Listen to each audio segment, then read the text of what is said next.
Welcome all. On behalf of CAP Today and BioFire, I'd like to welcome you to today's webinar.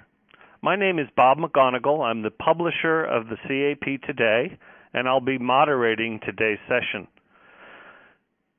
Today's session is entitled Focus on FilmArray, One New Technology Applied to Classic Clinical Problems. We're going to have two featured clinical speakers, Dr. Beverly Rogers, the Chief of Pathology at Children's Healthcare in Atlanta. She'll be followed by Dr. Rick Nolte, who's a professor and the Vice Chair of Lab Medicine and the Director of Clin Labs at the Medical University of South Carolina. And they'll be speaking about respiratory panels and positive blood cultures, respectively, in using the FilmArray technology. Let me do a couple of housekeeping items. You can listen through your computer and you'll see a Q&A box. You can type any questions or comments anytime during our session today and they'll appear.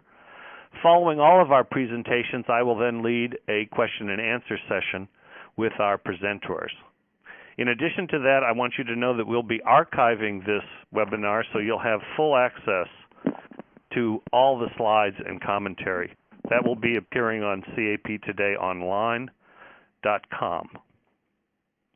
It's very important that you understand that today's webinar is made possible through a special educational grant from BioFire. Any opinions or views that I express are not necessarily those of the CAP or the CAP Today, and I think the same is true for our speakers, that these are their personal views, not necessarily be taken as institutional views. And of course, as always, we must say we never do endorse products or services in any sort of official way. But we're very grateful to BioFire to enable us to bring this important webcast to you. And so now I've asked Wade Stevenson, who's the Director of Marketing for BioFire, to start us off today with a very brief survey of the BioFire FilmArray technology for those who may not yet have any exposure to it. So please welcome Wade Stevenson. Thank you. Thanks, Bob. And again, I would just like to reiterate on behalf of BioFire, special thanks to Dr. Nolte and Dr. Rogers for participating in this webinar. And as Bob mentioned, I just really quickly want to give a very brief overview of the technology just to kind of level set everybody so we all understand a little bit more about what's going on inside the machine that Dr. Rogers and Dr. Nolte are going to talk about. So the FilmArray, I think as many people already know, is a system that's capable of doing a high-order multiplex PCR, and it does so in a very user-friendly fashion. It incorporates the activities normally performed in three separate lab instruments. It does sample prep, it does amplification, and it does detection, all in one small benchtop instrument. It again, as I mentioned, is capable of testing for dozens of targets all in one reaction. How does it work? Well, the magic all takes place inside of the what we call the FilmArray pouch. And as you can see on this slide, the FilmArray pouch can be broken down into two different subsystems. You've got a reagent storage device that's coupled to a chemical circuit board. The reagent storage device has those 12 different chambers, and they house individual freeze-dried reagents. Prior to starting a run, a user will inject water into the reagent storage device that hydrates those reagents, and then inject sample, and then load that pouch onto the FilmArray instrument. The instrument then manipulates the pouch and the reagent storage device such that it performs the sample extraction and preparation, where it extracts and purifies total nucleic acids, and then delivers those nucleic acids to a first-stage multiplex PCR chamber, and then finally onto a second-stage PCR array. Those chambers, we sometimes refer to them as blisters. The pouch is a mylar material, and it has these chambers that kind of poof out, and they look like blisters. So I'm going to dive a little bit deeper really quickly into what we mean by this two-stage PCR, is that it really is how we're able to do such a massive multiplex PCR. So the first stage is a single volume a large volume reaction. It's about a 140 microliter reaction that has dozens of primers in it, anywhere from 70 to 90 primers, all in one reaction. And for those of you who are very familiar with PCR, know that that's a very difficult environment to do PCR. And when you're trying to do PCR in with several primer sets, you can get a lot of non-specific products and primer dimers. We get around that issue by stopping this first stage multiplex PCR reaction after about 20, 25 cycles or so. We then dilute down those products about 100-fold, and we finish in the second stage using nested primers designed to amplify sequences internal to the PCR products that were amplified in the first stage. And because each of these second stage reactions is a singleplex PCR, we can do singleplex PCR under very stringent conditions and do very clean PCR. And this second stage is where we do our final detection and analysis. How do we get stuff to move around inside that pouch? We have a series of air bladders and air-driven pistons that those bladders match up to the blisters on the pouch, and when we want to remove or move the liquid out of a particular blister, we simply inflate the corresponding bladder and it pushes the liquid out. We can control the direction that it exits by using the pneumatically driven pistons to open and close the channels, and then the reagents are delivered into the pouch through a similar way. There's a pneumatically driven actuator that acts as a plunger that goes into each one of those chambers that delivers the appropriate reagents at the right time and place. At the very end, you get a simple report that lists any organisms that were detected. And the main body of the report has a list of all of the targets that we tested and a check mark by anything that was detected. And the very bottom has some cursory run details. We have two products that are already FDA cleared. The first is a respiratory panel that Dr. Rogers will talk about, and the second is our blood culture identification panel that Dr. Nolte will discuss. We're really excited. We just finished our clinical trial for our gastrointestinal panel. We're writing up the 510K submission now and hope to have FDA clearance of that product sometime next year, probably in the middle of the year if all goes well. And then deeper in our pipeline, we have a meningitis panel that we're just now ramping up to begin clinical trials early next year for, and then deeper in our pipeline, a lower respiratory panel. So that is hopefully a very brief introduction of our technology and some of the applications. So I'll turn it back over to Bob. Wade, thank you very much. That was a very nice overview of this technology. I appreciate that very much. Let me just remind anyone in the audience, you should be listening through your computer speakers and should be able to adjust volumes through your computer and your computer speakers. If you have any real technical questions, you can dial 888-364-8804, and operators are there to help you. Also, remember, at any time you can type in questions, answers, or comments in the relevant box that you see on your screen. And now it's my great pleasure to introduce Dr. Beverly Rogers. As I mentioned, she's the Chief of Pathology at Children's Healthcare of Atlanta, and she's going to address the use of the FilmArray Respiratory Panel, particularly for its impact in a pediatric hospital clinical laboratory. Dr. Rogers. Thank you for the opportunity to talk with you today about the FilmArray, which I see as an evolutionary step in the laboratory diagnosis of infections. I'm going to talk, first of all, about the implementation and the use of the FilmArray Respiratory Panel at Children's Healthcare of Atlanta, and then finish my presentation with the impact of this technology on outcomes. Children's Healthcare of Atlanta is a large pediatric children's healthcare system comprised of 3 hospitals and 5 community urgent care centers. We began respiratory panel testing in July of 2012, and currently we have 4 FilmArray instruments at each of 2 locations, and those locations are shown with the arrows in the map. Those are our 2 larger hospitals.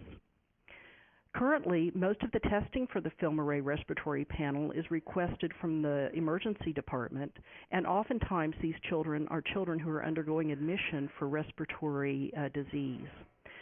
Since January of this year, we've done over 5,000 FilmArray respiratory panels. The FilmArray assay is comprehensive. It is simple with only 2 minutes of hands-on time. There's no precise measuring or pipetting that's required, and the turnaround time is a little over an hour. We have 8 instruments total in our system due to the fact that the throughput is 1 test per instrument. And so in order to handle the volume we have, which is extremely large given the size of our healthcare system and the fact that we are a pediatric population, we need the additional instrumentation in order to run these tests 24/7. Just very briefly, the FilmArray setup is very easy. On the left-hand side of the diagram, essentially you start by inserting the pouch into a loading station. Second, you inject hydration solution. Third, you inject the sample, and then you put the pouch into the FilmArray instrument, and an hour and a quarter later, you will have your results. The test system itself for the respiratory panel is considered moderate complexity according to CLIA, and that means that the minimum requirements is that the person performing the assay have a high school degree with appropriate training.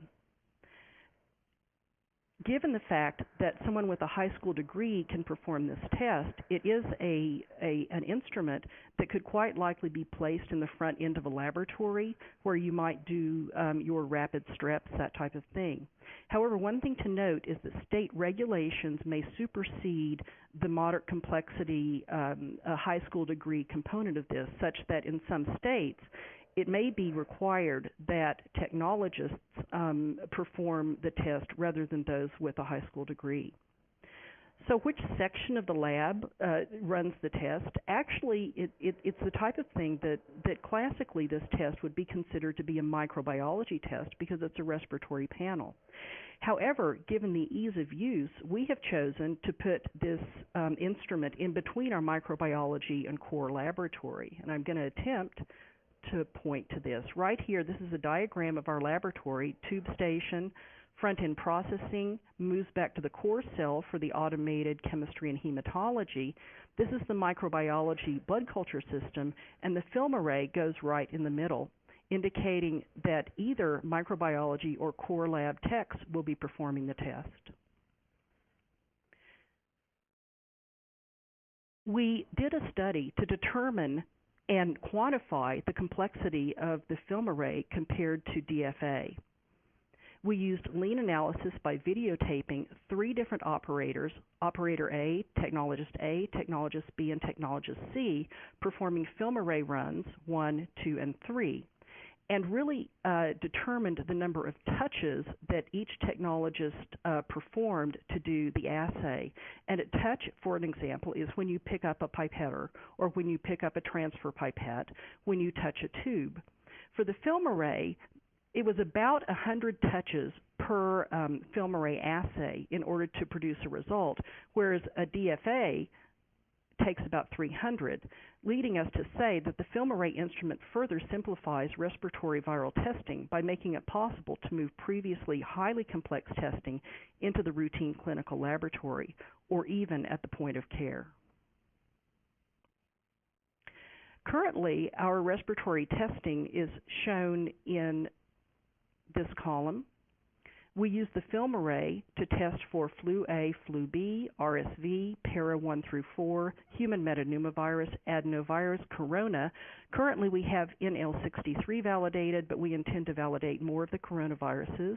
Rhino and entero, pertussis we do on the FilmArray, Mycoplasma pneumoniae, and Chlamydophila is currently being validated. We don't see that very often, so it wasn't top on our list.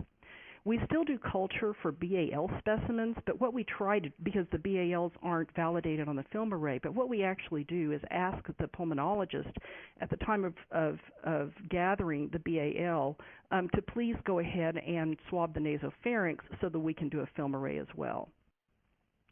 We also do PCR testing for Bordetella pertussis separate from the FilmArray. So we have an ASR that also does pertussis testing. When a doc orders pertussis PCR, we then do the ASR test, and I'll show you the reason on the next slide. Early in the development of the FilmArray and the implementation into the clinical realm, it was noticed that there was a lack of analytical sensitivity for adenovirus, and this has been resolved. We have just compiled data and are not yet completed the study, so the numbers may change a bit, but essentially what we asked was, how does the FilmArray, which targets the pertussis toxin gene present in 1 copy per bacterium, compare with an ASR that targets the IS481 gene, which is present in 50 to 200 copies per pertussis bacterium? One would assume that it could be possible that the FilmArray assay, which targets a sequence that is not internally repeated, may show less analytical sensitivity. And what I'd like to do is just point you to here to the bottom line. We had 69 samples that were positive using the ASR assay to the IS481 gene. And of those 69 samples that were positive for the ASR, 46 were positive using the FilmArray, and 23 were negative using the FilmArray. And what we noticed was that the ones that were negative using the FilmArray tended to be the higher CT values, indicating less of a bacterial burden.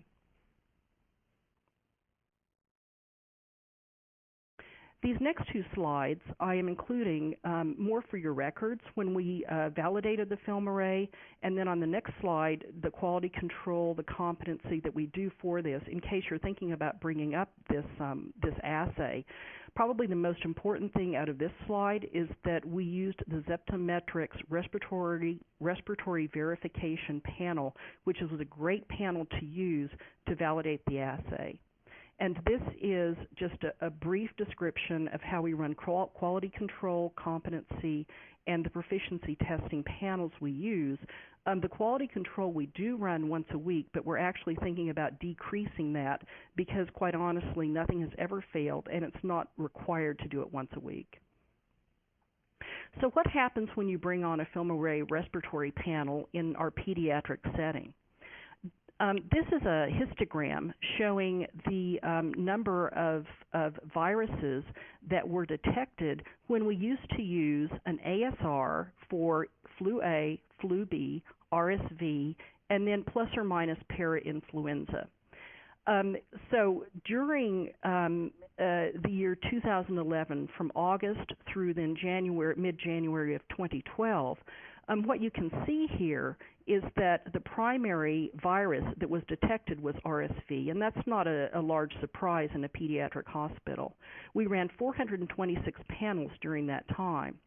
But compare that with what happened once we brought on the FilmArray. During that same general time period, for the FilmArray, we ran 1,080 panels because that many more were requested. In addition, we could detect viruses such as human metapneumovirus you see here. One of our oncologists said, I had no idea that I should ever order a human metapneumovirus PCR, but indeed that's what my kid had. You can also see rhino, RSV, and it was a big flu season. But essentially, once you brought it on, you increased your volume and you increased the number of targets you're identifying. And this is just a higher power view so that you can see the breakdown of the viruses here that we detected, and here is the histogram showing the time of year we detected it. At the time when we compiled these data, we weren't doing mycoplasma or pertussis, so you'll see an absence of those on these histograms. So what is the impact of the FilmArray respiratory panel on patient care? This is the first article that came out really looking at the patient care impact, published in the American Journal of Clinical Pathology in January of this year, and it was from Seattle Children's. You'll see that Seattle implemented this technology in the core laboratory, and they ran it 24/7. The results were collected for a period of 4 months, and what they reported was that during those 4 months, the test volume doubled, and that's similar to what we'd seen. The turnaround time for the test, they really did run it 24/7, and it was about 1.5 hours, and 63% of the kids were positive. Now, what they did specifically was look at the impact of the FilmArray Respiratory panel on children who were diagnosed with influenza from the emergency department. 97 children fit that criteria. The length of stay in the emergency department was about 3 hours. Importantly, the time of result compared to the discharge indicated that 45% of kids were actually discharged with a diagnosis of influenza. In addition, another 52% had a diagnosis of influenza within 3 hours following discharge. So what does this mean? This means that the kids could receive oseltamivir, and 52 of 97 received the script in the ED, and another 27 received the script within 3 hours. We are in the process of collecting data at Children's Healthcare of Atlanta to assess the impact of the FilmArray on our patient population, and I'd like to take you through some of the data right now. We have, on this slide, compared the FilmArray respiratory panel to the time when we did a batch PCR. Essentially, we were doing an ASR, about a year and a half ago, for flu A, flu B, RSV, and then para 1 through 3 sometimes. In about a quarter, we had para 1 through 3, and about a tenth of those also had a human metapneumovirus ordered. We chose to look at children who were 3 months of age or greater, because children under 3 months of age were treated on protocol related to antibiotic use.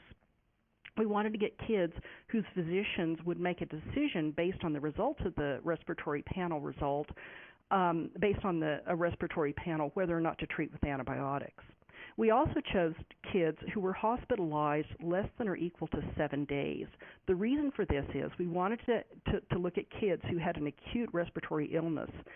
We also excluded from our data set children who had complications such as patients with leukemia, patients who had chronic disease. So if we look at this, in the days when we had the PCR where we ran it once a day, 6 to 7 days a week, we looked at a 3-month time interval, and there were 361 samples performed. Of those, 216, or about 60%, were positive. The time to result was 19 hours with a range of 4 to 62, and not surprisingly, only 14% of the kids had a result returned when they were still in the emergency department. These were all children who had been seen in the emergency department and were admitted to the hospital, or occasional kids were tested in the hospital. So none of these are true outpatients. They are all kids who were seen in the ED and admitted. Now, fast forward to when we have the FilmArray respiratory panel, and again, this is a time when we were looking at viral targets only. During the months, and this should be November of 2012 to January of 2013, we saw an increase in the number of tests. 597, or about 80%, were positive. The mean turnaround time was 6 hours, and the result in the ED was present 52% of the time. Why did we on occasion have a 52-hour turnaround time? It's because at this time we weren't doing the FilmArray necessarily 24/7 because we didn't have the staffing for it. And so what we did was we used the technical hands when they were present in the laboratory, and on some of the shifts, like the night shift, occasionally we didn't have a tech who was in the laboratory, in the microbiology laboratory during that shift. And so this is the real take-home message right here. If you look at the FilmArray results, and so this is coming to the current time, and you say if a child is negative versus if a child is positive for a viral pathogen, is the treatment different? And there was no protocol at this time, so we're just seeing what is the behavior of the physicians. If you look at whether an antibiotic was prescribed in this row right here, If you were positive, you were less likely to have an antibiotic prescribed. So assuming that the doc says, I know it's a viral pathogen, I'm not going to treat with an antibiotic. If you were negative, that certainty was not there, and you were more likely to receive an antibiotic. If you received an antibiotic, how long did you receive it for? Again, if you were respiratory panel positive, viral positive, you received it for less time than if you were negative. The inpatient length of stay did not vary, and the ED length of stay did increase if you were respiratory panel viral positive. We actually can't explain that right now. Again, it's a work in progress, so we look forward to getting our heads around this even more. So what I'd like to do in this last slide is break down for you the kids who had the results and look at the time that the results were provided. And so one might hypothesize that if you provide a result of a viral pathogen soon after the child was seen in the ED, that you might have the action being taken upon that result more common than if you had a kid whose result was turned around in a longer time frame. And so if you look at this, the kids who had the result, the respiratory result at less than or equal to 4 hours after actually being received in the laboratory is what this 4 hours is. But it is a good we have a good transport from our ED to the lab, so there's not really much delay.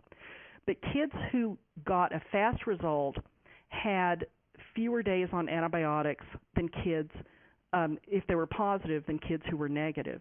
But kids who had a result turnaround greater than or equal to 6 hours, we didn't see that effect. So basically, the expanded panel is great, and turning it around in a short amount of time also really impacts patient care, and this allowed us to help justify additional technical staff for those off shifts. The last slide about cost I would like to go over with you briefly. I didn't want to report, let's just say, dollars on this slide, so we took a ratio.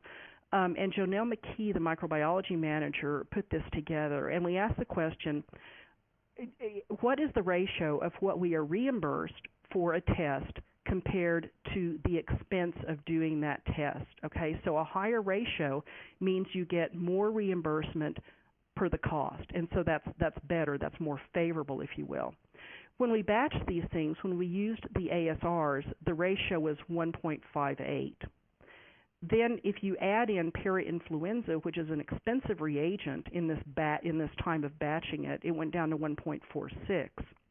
For the FilmArray respiratory panel, at a time when we were reporting less than 12 viral targets because we were just in the process of validating it, the ratio was 1.21. But as you can see here, as you increase the number of viral targets you report, and as you add in the bacterial targets, then what you get is really a much more favorable ratio of reimbursement to expenditure, which makes hospital administration happy. I would like to acknowledge my colleagues, Dr. Robert Jarris, the Director of Microbiology, who was responsible for much of this data, Jonelle McKee, Manager of Microbiology, for that same thing, as well as just implementing this in the microbiology laboratory, and Debbie Simons and Jason Wang, who were key to the FilmArray Workflow study. Thank you very much. Dr. Rogers, thank you so much for that wonderful presentation. I think that could stand to illustrate so many wonderful things about what's possible in the laboratory when new technology is in the right hands. And I think you've got some very fortunate kids when they get sick around Atlanta being taken care of in your system. I know that we said that we would leave questions to the end, but we've had several audience members asking about the samples. What samples are used in these respiratory tests? Could you tell us just very briefly about that? Correct. It's a flocked swab, and so basically there's a high nasal or nasopharyngeal sample that's taken. and it comes in a little kit. It's got media with it. You take the swab from the child's nasopharynx, you put it in the media and send it down to the laboratory. Okay. Thank you once again very, very much. And we've got plenty of questions, so you can continue to type them in. We'll get to all of them that we possibly can. But now I want to introduce our final clinical speaker of the afternoon. Dr. Rick Nolte, as I said, is a professor of pathology and laboratory medicine, vice chair of LabMed, and director of the clinical laboratories at the Medical University of South Carolina. And he's going to speak about the rapid identification of positive blood cultures. Dr. Nolte. Thank you, Bob, and welcome to everyone out there. As Bob mentioned, the title for my talk is Rapid Identification of Positive Blood Cultures, subtitled New Tools and Potential Clinical Benefits. What I'm going to try to do in the next 20 minutes or so to set the stage of the clinical problem is to review mortality, costs, and epidemiology of sepsis, describe for you the challenges in diagnosing and managing patients with sepsis, and then get on to the sort of the meat of the presentation, a review of the current state of state-of-the-art in terms of blood culture testing, and discuss how rapid identification of positive blood cultures can positively impact patient management. To put the whole clinical problem into perspective, this is kind of a busy slide and full of a lot of information, but septicemia remains a leading cause of death in both adults and infants in the U.S., particularly in non-cardiac ICUs. The mortality rate with sepsis is often greater than 40%. In the United States, they're estimated to be greater than 1.1 million cases of sepsis per year, with an annual cost to the healthcare system in excess of $24 billion. As we know, there are a number of patient populations at risk for sepsis, including surgical patients, ICU patients, the elderly, immunocompromised, and the very young. What's also disturbing is there's been an alarming rate in the progression from sepsis to severe sepsis, from 26% in 1993 up to 44% in 2003. And it's estimated that the direct hospital cost for severe sepsis may exceed $40,000 per episode.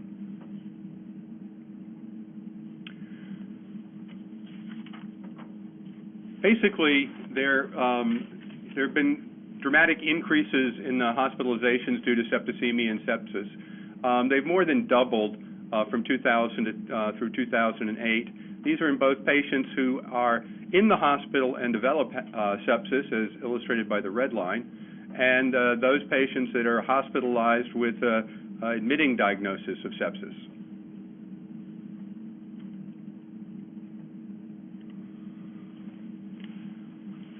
I'd like to just spend a few minutes talking about definitions and the whole progression from the systemic inflammatory response syndrome, or SIRS, through sepsis to severe sepsis.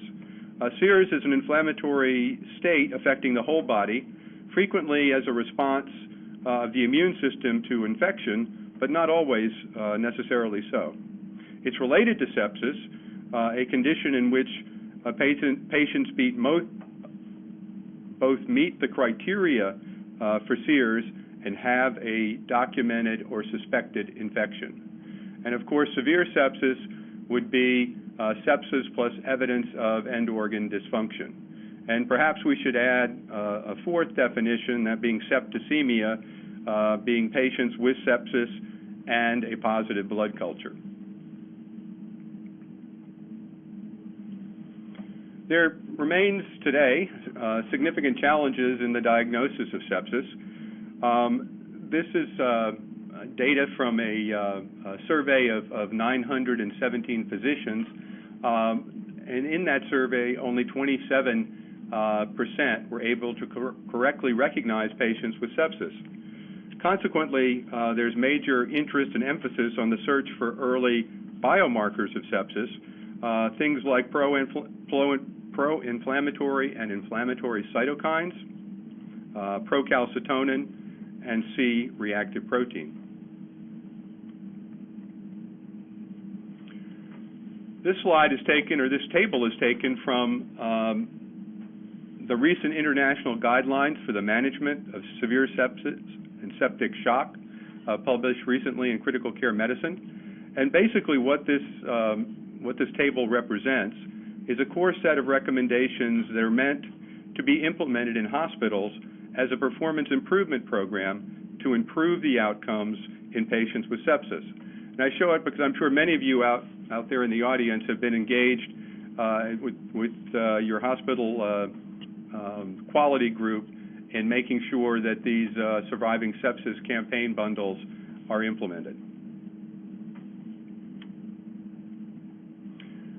Moving on to the next slide, there still remain tremendous sort of unmet needs in treating sepsis. This is a paper or data from a paper that described a retrospective cohort of the analysis of 760 patients with severe gram-negative rod sepsis, in which 31% received inappropriate antibiotic therapy. Now, they defined inappropriate antibiotic therapy as therapy that was delayed greater than 24 hours after the onset of sepsis, or patients that had received an antibiotic to which the organism was resistant. And in this study, 58% of those patients who received inappropriate therapy, the therapy was delayed, and 42% they had received the wrong antibiotic. And again, looking at the effects of delay of treatment in sepsis, patients who progress to septic shock have a 7.6% increase in mortality every hour while not on appropriate antibiotic therapy. Let's move on to some more of the laboratory aspects. What this slide attempts to represent is the timeline for detection, identification, and antimicrobial susceptibility testing of positive blood cultures using traditional growth-based methods. Obviously, the first step in the process is proper collection of the sample, inoculation of the blood culture bottle. Most blood cultures, organisms require 12 to 72 hours of incubation before they become positive. The next step in that process would be to remove an aliquot for a gram stain. And most laboratories try to communicate that information to clinicians, a positive gram stain result within a half hour to an hour. And then, depending upon what happens next, using standard growth-based methods, the identification and antimicrobial susceptibility testing the time required may be from 24 to 72 hours. That wide range depends on how labs choose to inoculate those growth-based methods or those conventional methods. If you go directly from the blood culture bottle to use that as an inoculum, that time period can be closer to 24 hours, 18 to 24 hours. If the laboratory is choosing to work from a subculture from the positive blood culture, that extends the turnaround time out more towards that 72-hour window.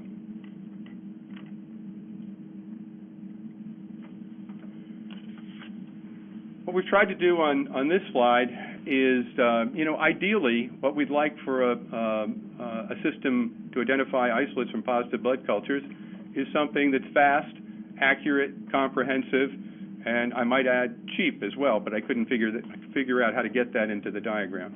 But anyway, what I'm showing here are some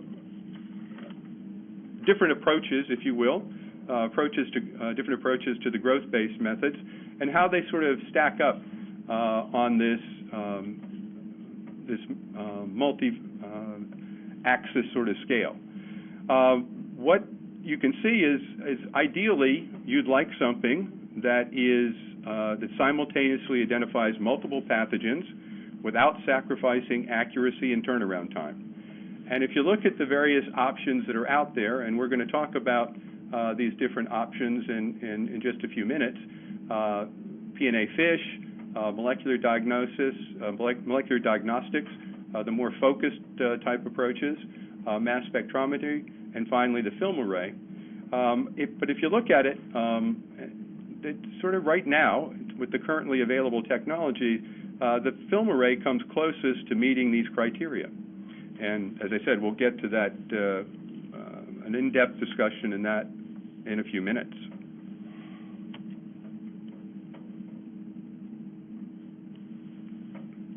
Why is the timely diagnosis and treatment of sepsis so important? Well, number one, there's a high mortality rate associated with severe sepsis and septic shock. And as we mentioned earlier, delays in giving the appropriate therapy increases the probability of death from severe sepsis. So both of those drive the importance for timely diagnosis and treatment.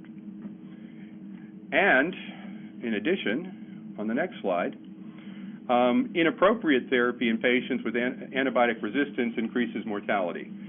This is data from a series of bacteremic patients admitted to an intensive care unit, admitted to a series of intensive care units.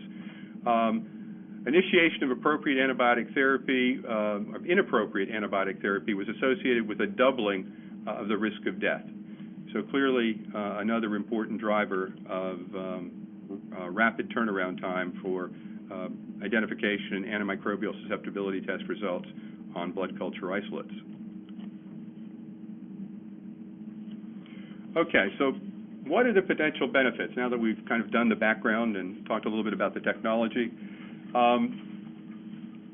Ensure timely and appropriate antibiotic use, and that can result in de-escalation of antibiotics, broadening the spectrum of antibiotics, or even discontinuing antibiotics in some cases. And by doing all of that, you limit the antibiotic exposure of the patient population. You can also have tremendous impact on by decreasing hospital stays and reducing the associated costs. And these include antibiotic costs as well as overall hospital costs. Reduced mortality, both all-cause and bacteremia related in those patients that are septic. All of this, all of these potential benefits are only going to be achieved through the active intervention of an antibiotic stewardship program. I think this is essential to translating these advances in the clinical laboratory and realizing the clinical impact. At MUSC, we have validated the FilmArray blood culture identification panel and plan to launch it as a clinical service on December 2nd. But the launch is being coordinated. With our with the support of our antibiotic stewardship program. And what I have on the next slide here is basically their algorithm for the treatment of gram-negative rod bacteremia. And I show it to you for a couple of reasons. I show it to you to illustrate how the simple identification of the bacteria that's in that positive blood culture can significantly influence the antibiotic therapy. And also to remind me to tell you that the rollout of our blood culture identification panel is going to be linked to the evaluation of these different algorithms. Basically what's going to happen is that during normal working hours, an ID pharmacist will ensure compliance with the various algorithms that the stewardship program has generated.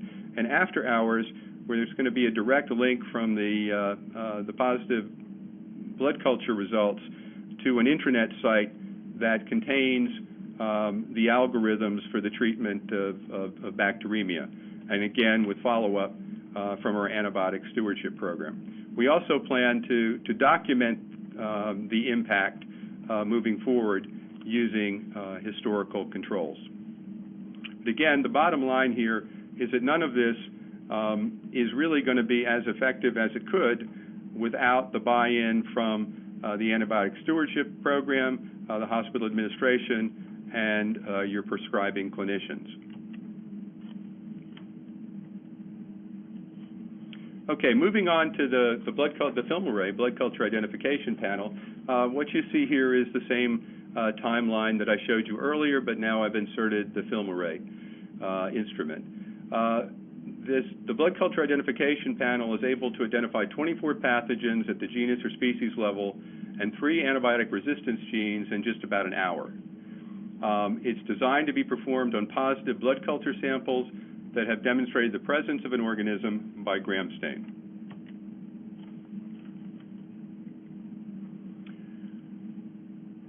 As you learned earlier, the FilmArray instrument integrates sample preparation, amplification, and detection and analysis into one simple system. It's fast. There are really only about 2 minutes of hands-on time with a run time of about an hour. The accuracy data here comes primarily from the FDA clinical trial, where the instrument and the test, the panel demonstrated an overall sensitivity of 97.5% and an overall specificity of 99.8%, so highly accurate results. And comprehensive. We're going to list the organisms contained in the panel in a second, but it's estimated that given the broad range of organisms detected, that it's going to be able to identify organisms isolated in 9 out of 10 positive blood cultures, so very inclusive. And it detects simultaneously 27 different targets. Here are the members of the blood culture identification panel. It's kind of your usual suspects when it comes to the bacterial pathogens: Enterococcus, Listeria, Staphylococcus, Streptococci, Acinetobacter, Haemophilus influenza, Neisseria meningitis, Pseudomonas, a variety of different Enterobacteriaceae, and importantly, the 5 major species of Candida that cause human infections. And what's really exciting about it, in addition to the identification, we get information about 3 important antibiotic resistance genes: MEC-A, VAN-A and VAN-B, and KPC, Klebsiella carbapenemase resistance. Again, you've seen this slide, so we won't go through it in any detail, except to offer up that the sample preparation, which when you're talking about direct identification from a blood culture bottle, sometimes the sample preparation can be somewhat laborious and complicated. Not so with the FilmArray work system. Basically, what you're doing is taking 0.3 ml of a positive blood culture, adding that to 0.5 ml of sample buffer, and injecting a small portion of that mixture into the pouch after the pouch has been rehydrated. So really very little hands-on time and a very easy sample preparation method. You've seen this. Wade opened up with this slide. This is an example of the report from the blood culture identification panel. As you can see, it's fairly straightforward, clear, and easy to read and interpret. So basically, laboratories have a lot of options now in terms of newer methods for identification of positive blood cultures. And what we'll try to attempt to do on the next slide is kind of, next few slides, is trying to give you some key parameters of these different systems and what may resonate with you, may not resonate with me, or it may resonate with someone else, but basically I'll make an attempt to trying to point out what I think are some of the key parameters. And what I've restricted my analysis here to those systems that provide a higher order of multiplex assays. As many of you know, there are a number of sort of more focused molecular diagnostic tools that can be applied to positive blood cultures that will specifically identify MRSA. And those are valuable in terms of managing patients with Staph aureus bacteremia. But now we've got the opportunity to sort of expand those capabilities and really provide much more information and be much more inclusive in terms of the rapid methods. So basically, looking across that landscape, there are 4 systems or 4 approaches that I think satisfy those criteria. Obviously, the FilmArray from BioFire, nanospheres, gold nanoparticle microarray that we'll talk a little bit about, the peptide nucleic acid fluorescence in situ hybridization test available from Advantix. And then we have one of the newer players, MALDI-TOF mass spec. bioMérieux and Bruker are both players in that space. So look across the different features I've listed here. Inclusivity, and by that I mean the ability to identify a large number of your positive blood cultures. I think both BioFire and Nanosphere eventually will kind of be in the same space. Nanosphere is waiting for FDA clearance for its gram-negative portion of the panel, but they do have FDA clearance for the gram-positive. Advantix will go through what their test offerings are, but they don't have the breadth of coverage of the BioFire or the Nanosphere system. And finally, mass spec will probably be the winner in terms of inclusivity and able to identify practically anything that you could grow from a blood culture bottle. But there's some significant issues in terms of implementing that technology for that particular application. Hands-on time, 2 minutes for BioFire, 5 minutes for Nanosphere, 5 minutes for PNA FISH, and for approximately 30 minutes for mass spec. Time to result, clearly BioFire is the fastest. The results are available in about an hour. I'm sorry, that's not true. It's actually the analysis time for Advantix is 20 minutes. That's recently changed, and with mass spec, that analysis time is in the neighborhood of 35 minutes. BioFire is 1 hour, and Nanosphere is 2.5 hours. Complexity or ease of use. I think the simplest system to implement and to use would be the BioFire, and the mass spec would probably be the most complex. And it's not so much that the actual, it's really the preparation of the blood culture before it's subjected to mass spec that introduces the complexity here. Antibiotics resistance genes, both the BioFire and the Nanosphere system address those issues. That's not addressed by the Advantix or the mass spec approaches. And if you look at purely reagent cost, I think BioFire would be the most expensive, and consumables for mass spec are essentially not an issue at all. They're very, very, very cheap.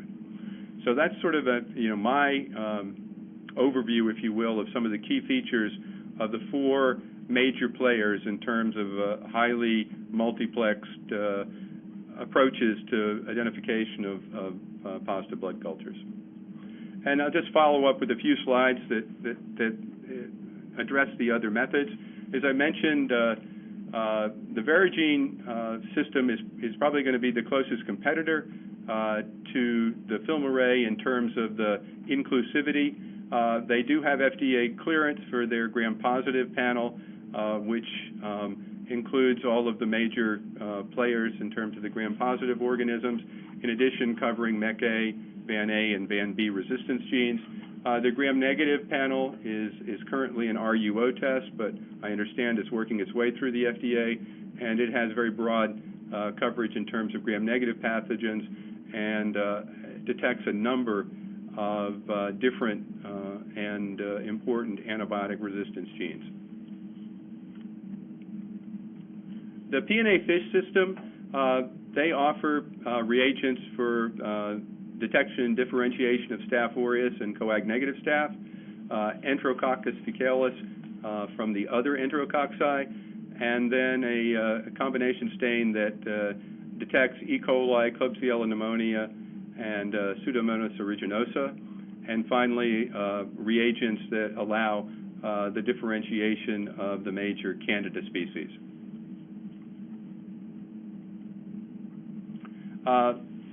Finish up with the technology portion. MALDI-TOF mass spec. It's hands down the most comprehensive identification system, gram-positive and gram-negative organisms as well as yeast. Others can be identified from research databases, including things like anaerobes, mycobacteria, and the filamentous fungi.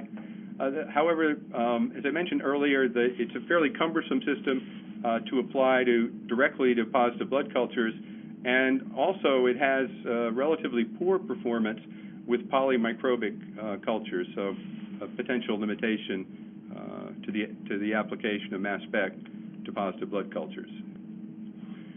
Finish up with a couple of words about reimbursement, and this slide kind of resonates with me today because I received an email newsletter that's distributed by our chief quality officer for the hospital, and the subject of the newsletter was the fact that there's a recent report out that the most expensive condition to treat in hospitals is sepsis. So what I'm doing here, I put in this slide to show you what the possible DRG reimbursements are at the different levels for sepsis, and they range from $6,000 up to $30,000, depending upon whether the patient's required ventilation and has major complications or comorbidities. But the really important point is that sepsis really now is the most expensive condition billed to Medicare. It accounts for about 7% of the total Medicare cost. So it really puts the problem into significant perspective. And what we can do in the lab is to reduce a lot of hopefully, by implementing some of the methods we've talked about, is result in better management of cases of sepsis and reduce the hospital-associated cost and put the hospitals in better situation to deal with the DRG payments.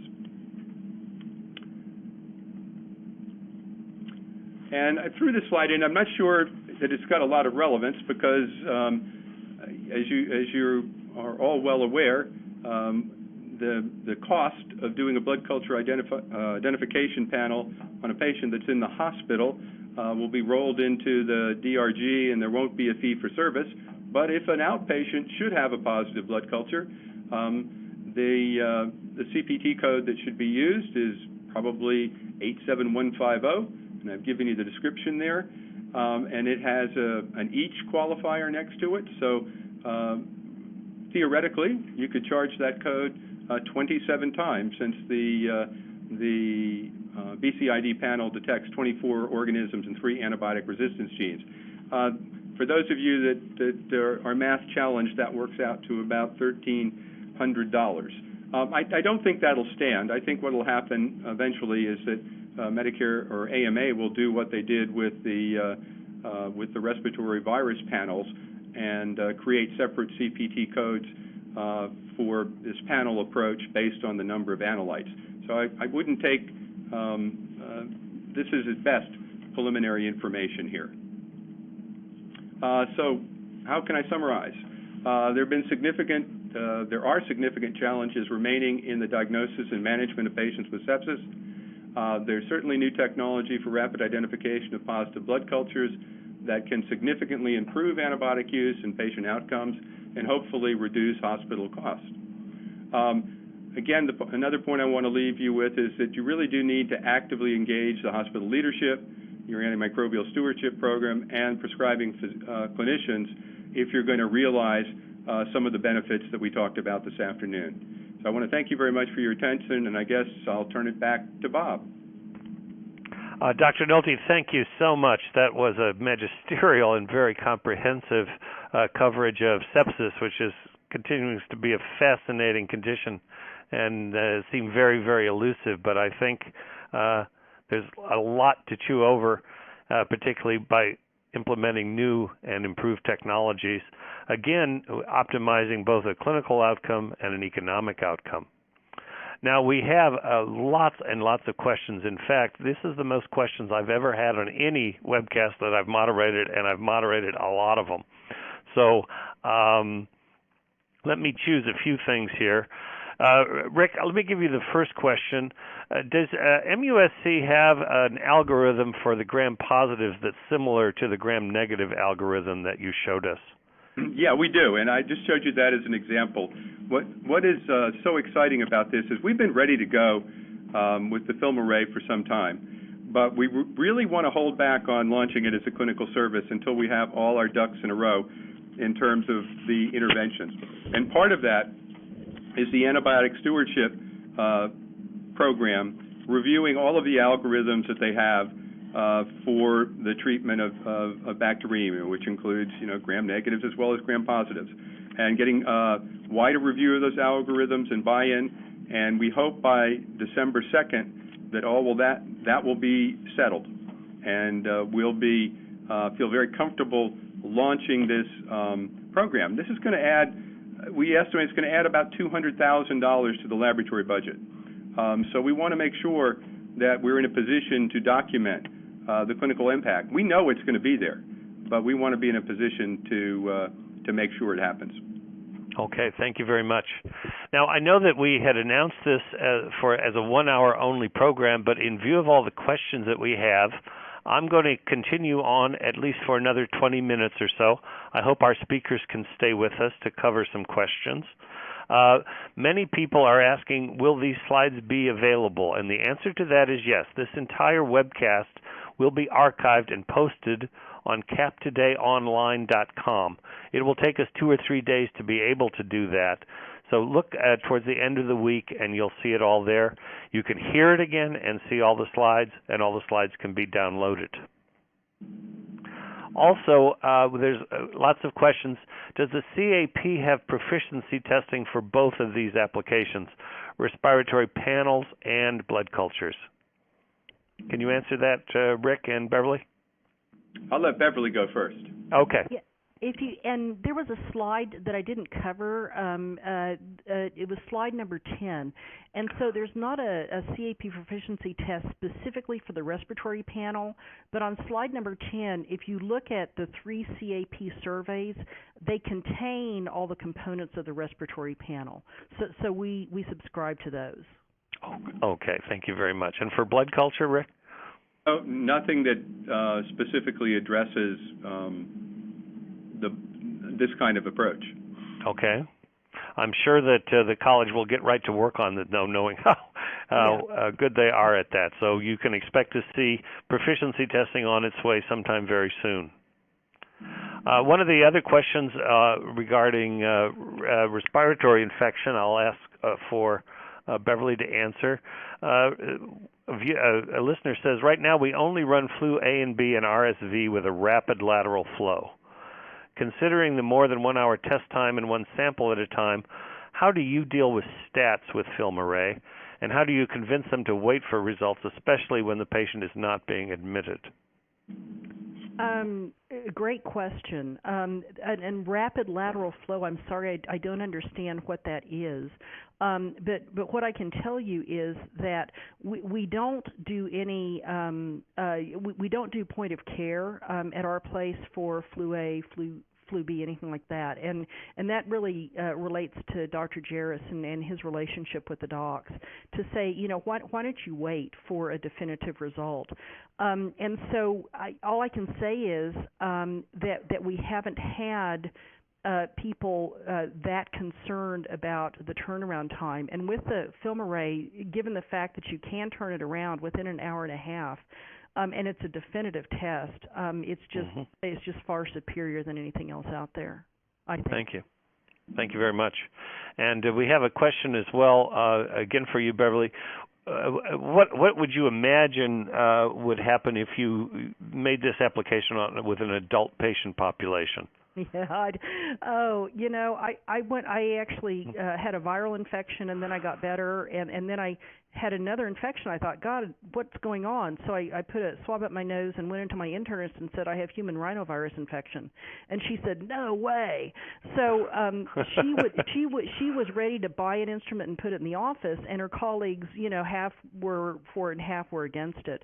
It just depends on how maybe Rick could even answer this better. As an adult, I think it's a lot of bang for your buck, because a lot of people want antibiotics for viral infections. And if you can tell somebody this is what you've got, and they'll believe it, then you're probably just going to save on the back end with the antibiotics. I don't know, Rick, what do you think? Yeah, we've not. I mean, I'm in a combined adult and pediatric hospital, and it's got wide uptake by both the pediatricians as well as the adults. We tell people that we'd like to use it on those patients, particularly, I think, as you do, Beverly, that are seen in the emergency room, are sick enough to be considered for hospitalization, in immunocompromised patients, patients at high risk for bad outcomes with respiratory disease. But, you know, it's getting wider use than that, and it's really quite interesting to see, just as you experienced, the tremendous growth. We went from the Luminex platform for respiratory virus detection, equally broad in its coverage, but an 8-hour analysis time, to the FilmArray. And we went from doing maybe a 1,200 to 1,400 tests a year to over 5,000 tests a year when we made the switch. It's really, once the docs get used to having a comprehensive respiratory viral diagnostic result available in 1 hour, it's hard to move back from that. You'll build it and they will come. Terrific. We've had several questions also, again, for Rick. Will the FilmArray testing be valid using blood culture bottles with charcoal? You know, that's the what part of the struggle that we're having right now is because some of our we use the BioMiraU blood culture bottles, and some of those come with the, I call it dirt, but charcoal is probably a more correct term. Yeah. Okay. I'll let Wade speak to that, but okay. Those are the bottles. Those bottles won't work, and so we've got to get them out of the system somehow, and we're working on that. Go ahead, Wade. Wade? That's absolutely correct. So we've seen that those charcoal bottles come with a high bioburden, inactivated dead organisms that bring with them their dead DNA that the FilmArray can detect very well and can cause false positives. So we do not recommend using the BCID panel with charcoal-containing bottles. But the resin-containing bottles from Becton Dickinson are okay, right? They work great. Yep. Very good. We've had several questions around the issue of mass spec, as you might imagine, because it has also been a very hot, much discussed technology. Could you just briefly enlarge on some of your thoughts around the use of mass spec for the identification of septics? Yeah, I think it's don't get me wrong. We want to implement mass spec in our clinical microbiology lab as well. We're not quite there yet. We've got a business plan. We've got approval. We're moving forward with it. I think it's a transformative technology for the clinical microbiology lab. But when you look at the application of mass spec to the direct identification of microorganisms from a positive blood culture bottle, there are some complications to that. It's a fairly laborious process to prepare the sample from the blood culture bottle to get it to the mass spec, and then you're going to have issues in those cultures that have more than one organism. The mass spec won't reliably detect polymicrobic bacteremia, and you get no information about the antibiotic resistance. So considering what the alternatives are, it seems like they're better fits for rapid identification of positive blood cultures than mass spec. Very good. Thank you. And Dr. Rogers, we have another question on the respiratory testing. What is your protocol in terms of reporting all targets found, even if the order is only for flu or RSV? Yeah, we don't allow that order, and so we don't have to do that. In the days when we were going from the basic panel being RSV, flu A and B, to the FilmArray respiratory panel, Dr. Jarris went to the clinicians, and the clinicians were about half and half. You know, some wanted the whole panel, and some just wanted the limited panel. But through talking, presenting, basically educating, most of the clinicians did feel good about having the only orderable be essentially the panel. So we actually don't have orderables for anything else. Okay. It sounds like a very elegant solution to a potential problem. Yeah, Dr. Jarris is a master of engagement. Very good. There's a great lesson to be learned right there. Yeah, I'll send a question that several people have asked to Wade. Do you have any plans for blood group genotyping with the FilmArray?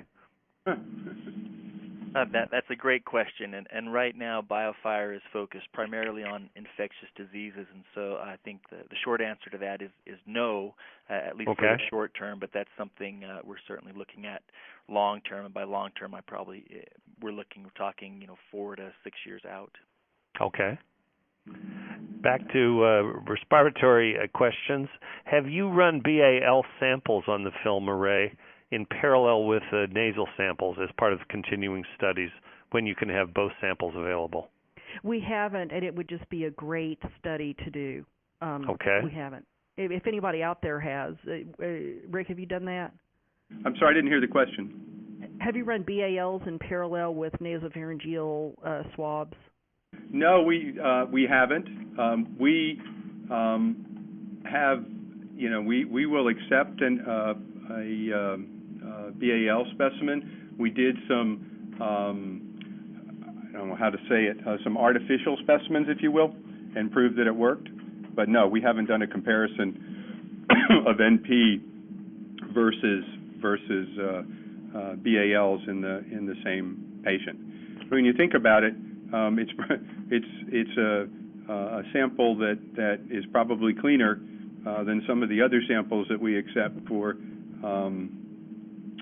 viral diagnostics, and since the test has an internal control to deal with the inhibition issues, it seems like a pretty. I'm not too concerned about the performance with BALs in a FilmArray. You can argue that a BAL is not the best specimen overall for respiratory viral diagnostics, but I think the specimen matrix doesn't present any particular problem. That's very interesting. We've had several questions now regarding what kind of drugs may interfere with the testing using FilmArray. For example, if a patient's on heparin, can that interfere with the validity of test results? I guess that would be for Wade or for me? Either one.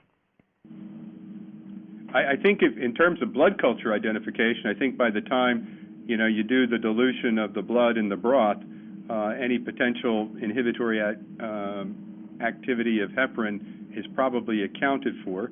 And I don't remember, I'm sure that was one of the interfering substances that was looked at during the FDA clinical trial and validation, but Wade should speak to that. Yeah, I can follow up on that a little bit.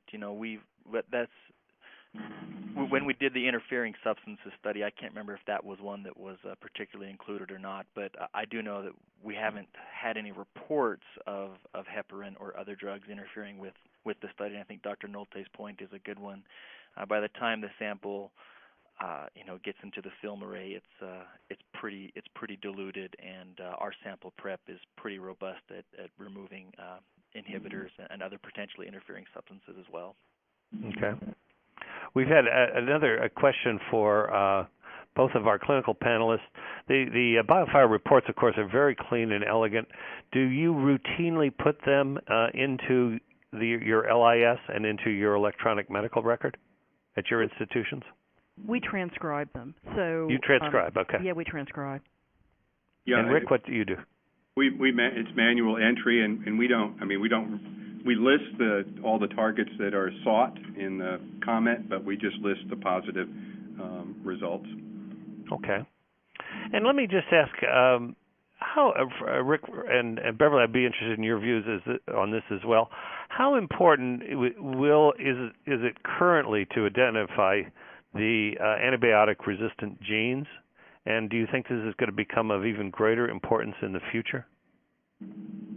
Oh, I think it's great. I think it's huge, particularly, the whole Staph aureus, the MRSA versus MSS, vancomycin resistance and enterococci, all the concern. Everybody's going crazy about KPC resistance in the Enterobacteriaceae. It seems to be on the increase. It's an important determinant in terms of what what drugs to use. It's key. I mean, it's absolutely essential. Absolutely. Dr. Rogers, would you like to make a comment on that question as well? I don't think I can expand any more. That it's extremely important, and I think including, I think that the comparison, if you will, with the BCID and the respiratory panel is that I think BioFire went just a little bit out of the box, and so including resistance, key resistance indicators as well as bacteria for the BCID, and including both bacteria and viruses for the respiratory panel. Essentially thinking about a patient instead of thinking about a class of analytes. Thank you. Thank you very much. And now I think I will go ahead and wrap up because I don't want to intrude on people's time to more than we have. I have to say there are many, many more questions and comments here than we've had a chance to get to. We will do our best to retain those and work our way through them as best we can. But I would like to thank Wade Stevenson and BioFire, Wade for his speaking and BioFire for their educational grant. And I'm greatly, greatly indebted to Dr. Rogers and Dr. Nolte for two fabulous, fabulous presentations. I can't wait to get them up on CAP Today online. And finally, I want to thank all of you in the audience. This has been one of the more stimulating webinars I've been involved with for a long time. So once again, thanks to all, and look forward to future webinars through CAP Today. Thanks again. It's a delight. Thank you. Thank you. Bye-bye.